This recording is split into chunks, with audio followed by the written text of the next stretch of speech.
Can't wear that around your neck. That's, thank you.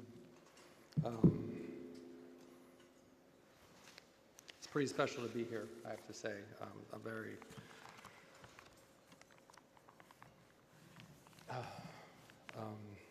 thank you, Brandy.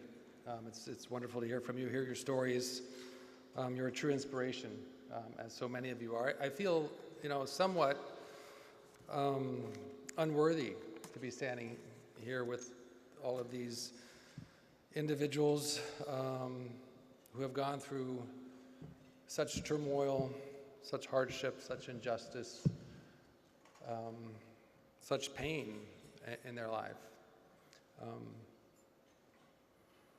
And this award means so much to me coming from them, Father Boyle, the entire team here.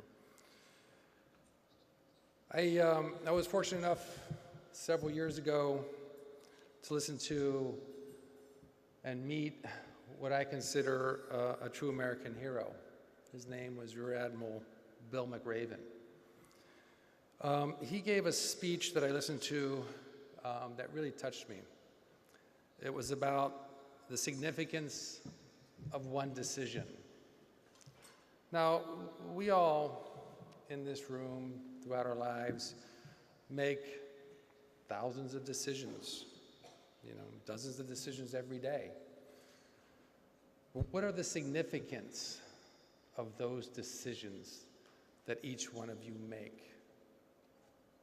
What happens after you make that decision? I was very fortunate in 1992 to have made a significant decision to open a small restaurant in Napa Valley.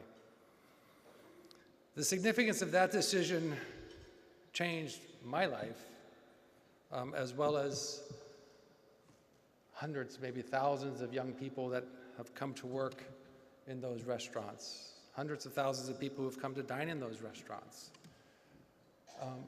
It was a moment that was a true commitment for me. That led me here to Los Angeles. And I had known Ellen Zifrin for several years. And she came to me and asked me if I'd be interested in doing something with Homeboy. I didn't really know anything about Homeboy, what Homeboy was. I was really busy opening a restaurant. And so when she asked me to come meet Father Boyles, it was one of those decisions that you make every day. It's just kind of like, it doesn't take much thought or much effort. You make a decision based on timing, based on inconvenience, based on moving on. And I said, sure, I'm happy to go meet Father Boyles. And of course, the day comes when we're driving downtown to meet Father Greg Boyles. And he showed us around Homeboys, and it was extraordinary. I mean, I never had been in that kind of environment before. I grew up in a middle-class white neighborhood, far, far away from any of the pain and injustice and violence that happens to a lot of the young people in this room. To see that firsthand was very, very moving. We had decided then to try to make an impact on a few of them by having them come work in our restaurants in hopes that we could teach them something that they can take back to Homeboy Industries and to the cafe. Some way of elevating their standards, some way of teaching them a better way of doing something. You don't know what you do. You don't know the impact you have. Sometimes you're fortunate enough to hear from somebody, Chef, the book you wrote, the thing you taught me changed so much about who I am. You go on every day hoping that you have an impact on those around you. And that was our hope when we brought those young externs to Bouchon to work. Some of them thrived, a few didn't. It was a true commitment for them just to get to Beverly Hills. I mean, think about that, just to get there on a bus. How long does that take from downtown Los Angeles or from wherever they're coming from? I met that day Father Boyles, and certainly changed my life and my perspective on things. I had the pleasure of giving him an award last May for the James Beard Foundation.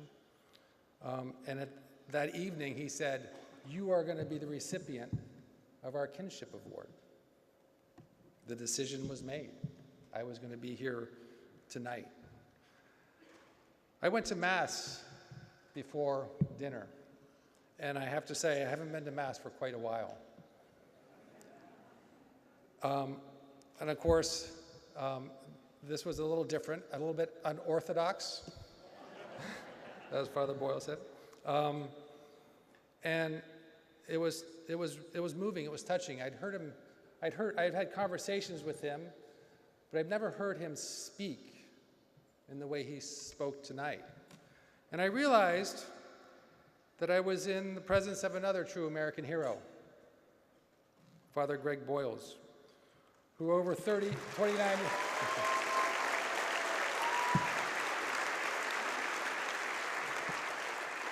who over 29 years ago made a significant decision. Think about it. We are all here today because he made a decision to make a difference. And I thank you for that. But my thank you is very small compared to so many of those individuals that you have touched over these past 29 plus years. You have done so much for so many. And so tonight, all of you made a decision to come here in support of what Homeboy Industries is. And I thank you for that. I thank you for that, coming from a place of respect and admiration for what happens, not just in this room, but what happens every day that impacts so many individuals in such a positive way. So, with that said, I want to thank you for making me part of this blessed family and bestowing this award on me. Thank you.